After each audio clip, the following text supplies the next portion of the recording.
Hey party people, this is Jeremy from Jambalaya Plays Games, and today I'm here with a Kickstarter preview while in the Kickstarter right now. It is called Endangered, and this is by Grand Gamers Guild. It's designed by Joe Hopkins, and what this game is a 1 to 4 player cooperative dice game.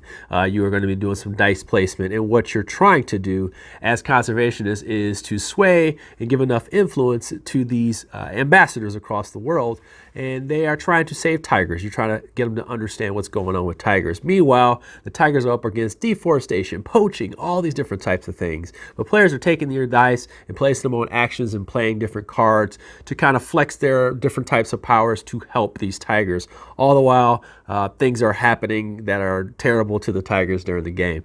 Pretty difficult game. Let's go ahead and take a look at it on the boards, and you can decide what you want to do with your money. Okay, party people, we are in round 2 of this game. And now what's going to happen is we have kind of opened up some things already. We got our ambassadors together, and that's what we want to do, is open up those 4 ambassadors before time runs out. And how many rounds do we have? We have a total of 8 in a 2-player game, and as you can see, it increases as we go higher. At the end of the game, towards the end of the game, we're going to have a vote at round 8. And what it means is that we have to have 4 ambassadors on board. We want to have them have enough of these influence cubes and also some other things that combo with them to have them unlocked and make them vote yes. If we don't have 4 at the end of round 8, we will go to round 9, and then when that happens, we will lose the game if we're not ready. So we got to get ready here. I got my philanthropist and I got my environmental lore. Now both of them have their own little set of powers. You actually have 2 choices for each one, which is pretty cool. But I'm going to go ahead and get right into the game so we can just go ahead and not be so rule booky. We have, sorry about that, move it out of the way. First thing we're going to do is roll our dice, and this is the action phase. Oh, that is not good. We do not want the dice that I just rolled right now. But we're going to place these dice and take some action. So the reason why I said that is because when we place our die, we want lower ones. We want to put these on cards and do actions. But for a 2-player, in a 3-player or more, you're going to have the dice that you play, the next one has to be higher, so for sharing the same card. But for a 2-player, you got to have it 2 higher. So I've kind of limited my options with this one right here. I got to think about it unless I do social media over here. So these are your actions, which are a combination of your cards that are placed. You're going to have some cards from your other player, and you're going to have some cards that are yours, and then the 4 that are on the board. Okay, I'm going to try to help you out here. So let's see. I have, I'm going to use this one right here. This is important because I want to unlock some more to see what's up. This one right here is a card that says pay 3 mil, and then I add 3 influence to 1 ambassador. So I'm going to do that. I'm going to place my lower die on there just in case, and I'm going to pay 3 mil to that. And then I'm going to go ahead and 3 mil, boom, that's 3 million. And then I will go ahead and place 3 influence cubes on one of these. And I'm going to choose one that I want to open up so I can see what it is. I'm going to choose this one all the way back here. Let's see, this is Indonesia. So I'm going to put 3 on there, but I want to show you what it is. So they're going to have a combination here. Roll 2 dice. All right, and then plus this influence. So I already have 3 influence I'm about to put on there, and it has to be 10. So I'm going to do that. So now I have to basically roll 7 when it's time to vote.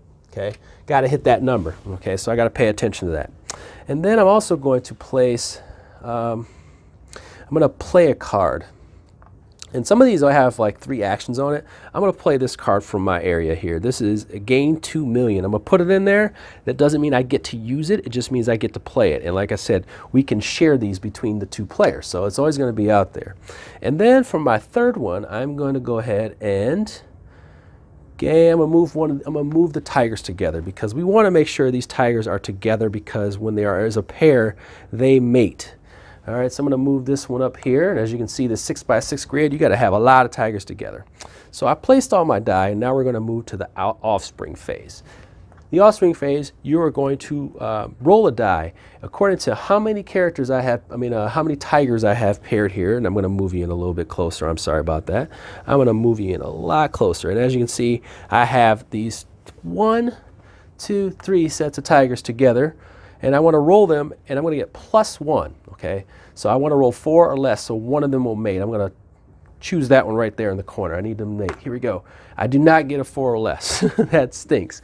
If I did, what will happen is a tiger will come anywhere adjacent to them, and then, unfortunately, when tigers mate, they become territorial, so they split up and they move like that. but none of that happened, okay? And what that does is it creates a lot of tigers that you have to account for across this board. Why? Because they're up against these destruction thing, which is the next phase. So the destruction phase, I will pick an area that's probably light on tigers. I'll probably go to this one right here, so column 5, or it'll be a row, I'm sorry, or a column, okay, with tigers in it. I will choose this one. Hopefully that I don't roll. I'm going to roll this one right here, column 5. Let's do that one, column 5. And it's a 1. So when I do that, I will place one of these deforestation tiles on 5, 1, and thankfully nothing has happened there. But if a tiger did fall, I mean, if these fell on one of the tigers, they would be killed, and that would be how it works. And this gets harder and harder as the game moves along. Now I'm in the next step of a round, which is called the upkeep. I mean, I'm sorry, the impact phase. Now in the impact phase, I actually pull one of these cards. I have one in play already that I would activate, and it says, hey, this is persistent. Some of them happen right away. It says when a tiger sighting card enters play, roll one more deforestation die. So this is not good. It can trigger multiple things, and some of these stack on each other. What do you know? And of course, I have a tiger sighting. The tiger, this tiger triggers a variety of persistent impacts. If 0 persistent impacts are triggered by this card, draw and resolve the next impact card. Well, I already had a tiger sighting card. This was an instant one, and it says when I do that, I have to roll another deforestation. So that's going to put a lot of pressure on me here. So I'm going to choose, let's see, I'm going to choose 4 this time. There's nothing in there. Hopefully I do not roll a 4 because I'm choosing this row right here. Hopefully I don't roll a 4. I rolled a 3. Okay. Oof, that was stressful. That could have been ugly. I rolled a 3. Okay. So that's that turn. That's one turn. Okay. That's one turn for the purple player. They get a card, and then that turn is over, and they actually get a card that we need right there.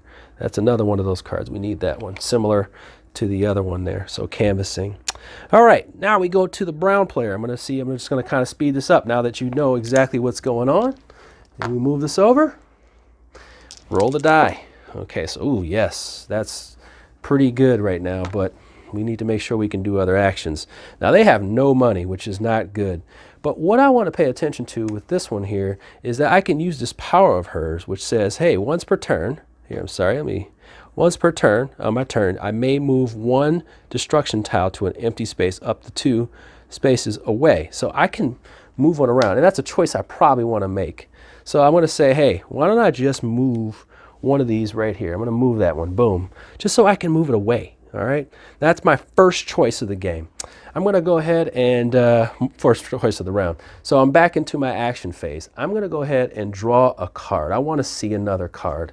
My other card is going to be Environmental Lawyer gains 1 mil for each active persistent, up to 3. That's actually really important. I might try to get that card down.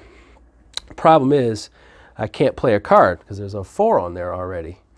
So what I'm going to do is I'm going to go ahead and do this anyway. This one right here is a signing petition. It's going to add a die.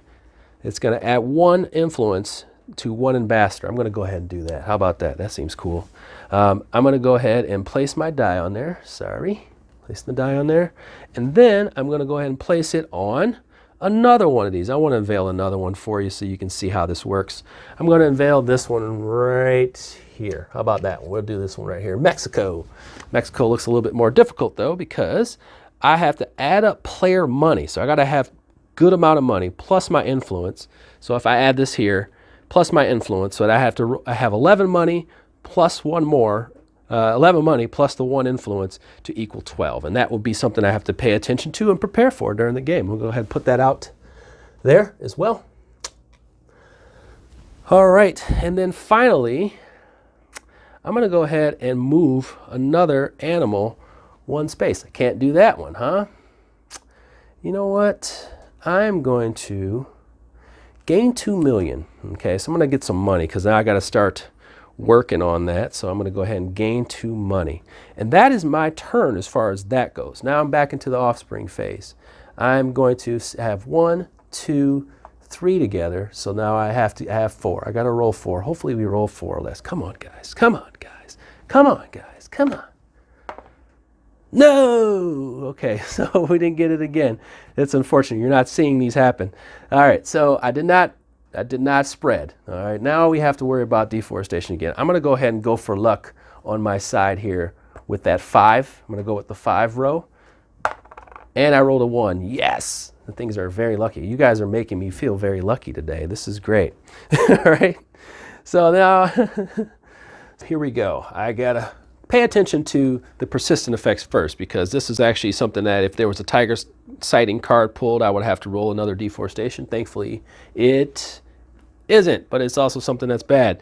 And this is when a tiger sighting card enters, remove 1 influence from one of the ambassadors. So as you can see, the game's going to kind of futz with you there on that one.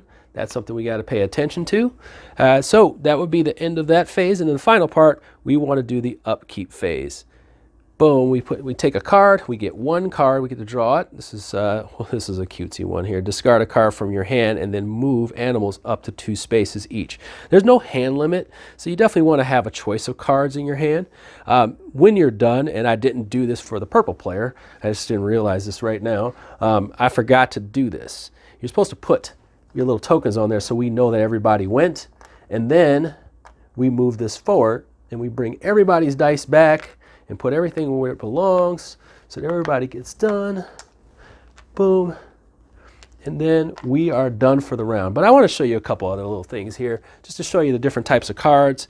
They have different ones that are just show you how they affect animals in different ways. You're going to have some positive ones here. This is, it says you can pay 3 mil to get rid of one of the persistent effects, so you have an opportunity to save yourself. You have clear cutting. We talked about this one here. So you may roll a die. You're going to have to roll another deforestation, save the tiger fund. And as you can tell, they're going to have some things like this. All players discard a card from their hand and you may reveal a face down ambassador. That's a good way to get through cards.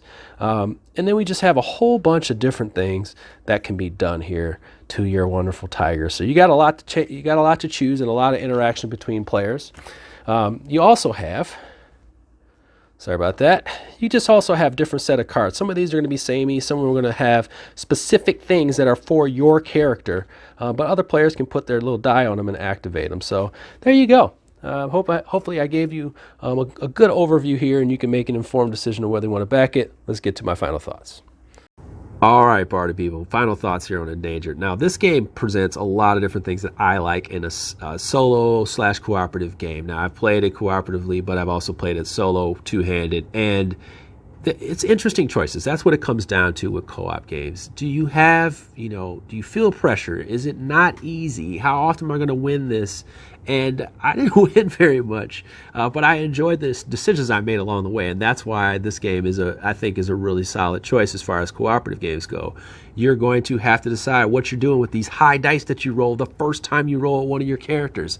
Oh Lord, I need to make it so I get the lowest dice rolls so I can start adding other actions or the same action to that card, and that's difficult. Okay, because sometimes you may feel like you have wasted turns, and now I need to get these tigers together so they can breed. Lord, what if they can't breed this turn and they're all stacked up and I have to roll a deforestation tile right on top of them? There's a risk and there's an intensity in the gameplay that I really enjoyed from round to round. The impact cards, unpredictable, and they also could just stack up. There's certain ones that make you re-roll deforestation tiles multiple times. That hurts. All right, it hurts, because if you miss that one time breeding, you may not be spread out enough to do so. Even spreading the tigers out after breeding it presents another challenge, because now you're very spread out. Good thing, bad thing. But I also like that you have this the ambassadors that come out are kind of come out at random, because you're putting influence on and you don't know which ones are going to come. But there's all these kind of little things in here that make this game just overall fun to play. If you can't tell, I like how things open up as the game goes along, and I like that there is some kind of pressure. That's all I really can ask for as far as a cooperative game. And I'll leave it right there. This is Endangered by Grand Gamers Guild. It is once again seeking funding on Kickstarter. I never tell anybody what to do with their money, but I think this is a really solid cooperative game. If you have any questions, leave them in the comments below. Feel free to like and subscribe if you so choose. I'm Jeremy, Jambalaya Plays Games. You take care, party people. You have a wonderful day.